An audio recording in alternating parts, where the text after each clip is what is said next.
اعوذ باللہ من الشیطان الرجیم بسم اللہ الرحمن الرحیم وقلنا یا آدم اسکن انت وزوجک الجنة وکلا منها رغدا حیث شئتما ولا تقربا هذه الشجرة فتكونا من الظالمین فأزلهما الشیطان عنها فأخرجهما مما كان فيه وقلنا اهبطوا بعضكم لبعض عدو ولكم في الأرض مستقر ومتاع إلى حين۔ السلام علیکم دوستو، دعا کے سلسلہ میں جو ہم ایک دوسرے کے لیے یہ مدد کر رہے ہیں کہ ہماری دعائیں کیسے قبولیت کا درجہ حاصل کر سکتی ہیں اور ہمیں کس طرح کا انسان بننا ہے کہ وہ ہماری ساری خواہشیں، ہماری ساری دعائیں جو ہیں وہ قبول ہو جائیں۔ میں نے آپ کے سامنے سورہ بقرہ کی آیت نمبر 35 اور 36 کی تلاوت کا شرف حاصل کی۔ میں اب آپ اس کا ایک سادہ ترجمہ آپ کے سامنے پیش کرتا ہوں، پھر اس پہ ہم بات کرتے ہیں۔ اور ہم نے کہا اے آدم تم رہو اور تمہاری بیوی جنت میں، اور تم دونوں اس میں سے کھاؤ جہاں سے چاہو اطمینان سے، اور نہ قریب جانا اس درخت کے ورنہ تم ہو جاؤ گے ظالموں میں سے۔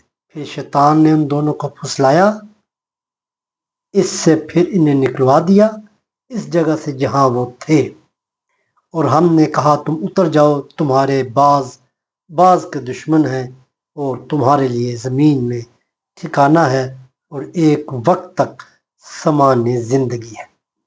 لو جی دوستو، جب میں یہ سوچ رہا تھا کہ آج ہم دعا کے سلسلے میں وہ کون سا نقطہ ہوگا جو میں آپ کے سامنے پیش کروں گا، تو وہ بس یوں ہی سوچتے اللہ تعالیٰ جی کی رحمت سے یہ آیت میرے ذہن میں اللہ تعالیٰ جی نے یاد دلا دی، اور میں نے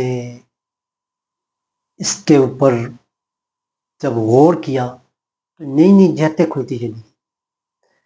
بڑی آسان سی بات ہے جی، اللہ تعالیٰ جی نے اس میں ایک ایسا نسخہ سمجھا دیا ہے کہ جو ہمیں اپنی زندگی میں ہر قسم کے نقصان سے بچا سکتا ہے۔ میں یہ گارنٹی سے کہہ رہا ہوں، ہر قسم کے نقصان سے بچا سکتا ہے۔ اس میں آپ نے دیکھا کہ حضرت آدم کو جنت میں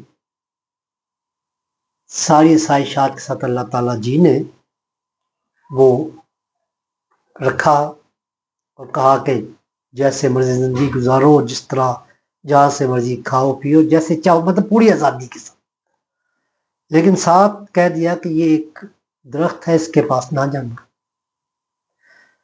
جو ہی وہ نافرمانی ہوتی ہے، مطلب پیغمبروں سے غلطی کوئی ہو جائے، کوئی پھسلا دے، شیطان نے پھسلا دیا، یا پھسلانے پہ یا کسی بھی وجہ سے یہ غلطی ہوئی، تو وہ اللہ تعالیٰ جی نے جس منصب پہ ان کو فائز کیا تھا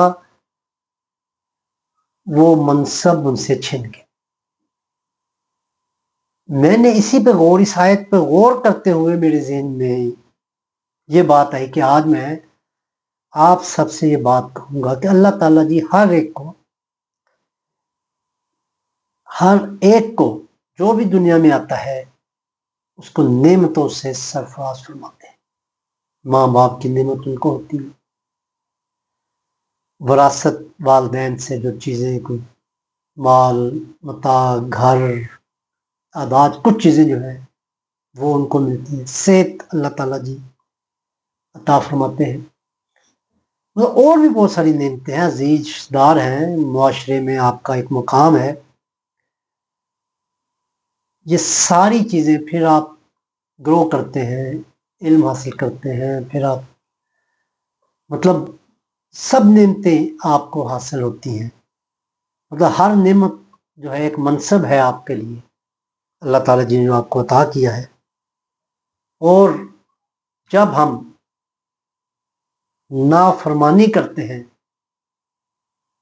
تو ہم اس منصب سے گر جاتے ہیں۔ وہ منصب تو اللہ تعالیٰ جی نے اپنی رحمت سے اور محبت سے عطا فرمایا تھا۔ میں فرض کر لیں اللہ تعالیٰ نے آپ کو صحت دی، اب کوئی شخص جو ہے وہ خوراک میں بے احتیاطی کرتا ہے یا شراب نوشی ایسی چیزیں جس سے اللہ تعالیٰ جی نے منع فرمایا ہو، وہ اختیار مطلب وہ نافرمانی کرتا ہے، تو وہ صحت مندی کے جس منصب پہ وہ فائز تھا اس سے وہ گر جاتا ہے۔ اب وہ دوبارہ اس صحت پہ آنے کا یہ اللہ تعالیٰ جی نے یہ نہیں کہا ہے، لیکن یہ کہا ہے کہ پھر آپ نے محنت سے اس مقام کو دوبارہ حاصل کرنا ہے۔ پہلے تو اللہ تعالیٰ جی نے آپ کو دیا، آپ جب صحت مند رہتے ہیں ہوتے ہیں آپ کو پتہ ہی نہیں چلتا، آپ جوان ہو جاتے ہیں، پھر کیا کون سی غلطیاں ہیں جو آپ کو صحت مندی کے منصب سے گرا دیتی ہیں، پھر آپ دوائیوں کے پیچھے پڑ جاتے ہیں اور پھر بہت ہی مشکل سے جا کے تو دوبارہ آپ کو صحت کا وہ منصب عطا ہوتا ہے۔ وہ اس شکل میں ہے کہ آپ پہلے اللہ تعالیٰ جی سے توبہ کریں، اللہ جی میں یہ غلط چیزیں جو کھاتا تھا یہ اب نہیں کھاؤں گا، اور میں یہ جو آپ نے مجھے نعمت دی ہے میں اس کی حفاظت کروں گا۔ پھر اسی طرح آپ کو اللہ تعالیٰ جی نے دولت سے سرفراز کیا، آپ نے اس کا غلط استعمال کیا، آپ دولت سے محروم ہو گئے۔ اب دوبارہ دولت کو کما کر اس منصب پر پہنچنا یہ بڑا مشکل کام ہے۔ اسی طرح زندگی کے ہر منصب میں، آپ کسی سرکاری دفتر میں ہیں، آپ نے وہاں پہ جا کے رشوت ستانی شروع کر دی، آپ نے اس منصب سے گرے، پھر دوبارہ اس منصب پہ آنے کے لیے آپ بہت تگ و دو کرتے ہیں، معافیاں مانگتے ہیں، تب کہیں شاید جا کے وہ آپ کچھ لوگ دوبارہ اپنے اس منصب پہ آ جاتے ہیں۔ میں ایک شخص کا واقعہ مجھے ایک آدمی سنا، وہ ایک آدمی سرکاری عہدے پہ تھے اور اچھی پوسٹ پہ تھے، لیکن وہ لوگوں کو بہت تنگ کرتے تھے۔ وہ کہتے ہیں کہ میں ایک دفعہ کسی جگہ گیا تو وہ شخص جو تھا، جو کہ بڑا افسر تھا اور بڑا اس کا تنتنا تھا، اس کو ایک کھوکھا ہوتا ہے جو وہ کھوکھے میں غالباً فروٹ کا کہ سبزی کا مجھے اب یاد نہیں رہا، وہ کر رہا تھا۔ وہ آدمی ان کے پاس گئے، جائے کہتے ہیں یار تم یہ کیا؟ کہتے ہیں بس وہ غلطی ہوگی۔ میں نے کہا میں نے تمہیں تب بھی سمجھایا تھا کہ تم جو کچھ کر رہے ہو اس کا نتیجہ بہت برا ہوگا۔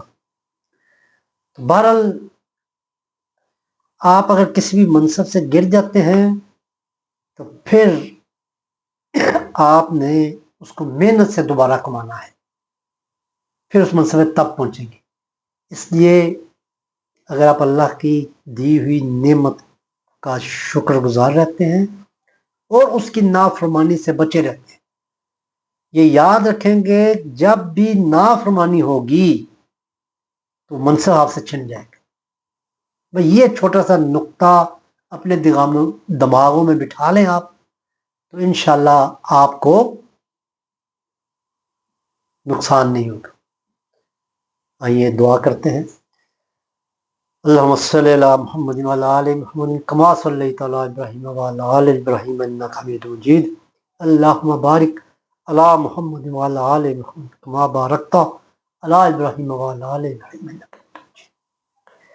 اللہ یا ارحم الراحمین، یا ارحم الراحمین، یا ارحم الراحمین۔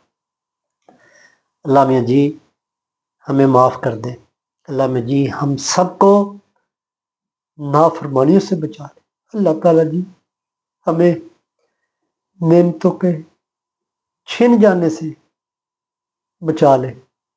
اللہ میاں جی ہم نعمتوں کے چھن جانے سے آپ کی پناہ چاہتے ہیں۔ اللہ میاں جی ہم نافرمانی کے راستے پہ نہیں چلنا چاہتے، اللہ جی ہمیں شیطان کے وساوس سے بچا لے اور ہمیں نافرمانی کی سزا سے بچا لے۔ اللہ میاں جی ہمیں نافرمانی کرنے کے بعد اگر کوئی غلطی ہو جائے تو ہمیں دوبارہ توبہ کی توفیق عطا فرما کر ہمیں دوبارہ اپنی رحمت کے سائے میں جگہ عطا فرما دے۔ اللہ میاں جی ہمیں معاف کر دے، اللہ میاں جی ہمیں معاف کر دے، اللہ میاں جی ہمیں معاف کر دے۔ صلی اللہ تعالی علی حبیبہ محمد وعلی آلہ وسلم، آمین۔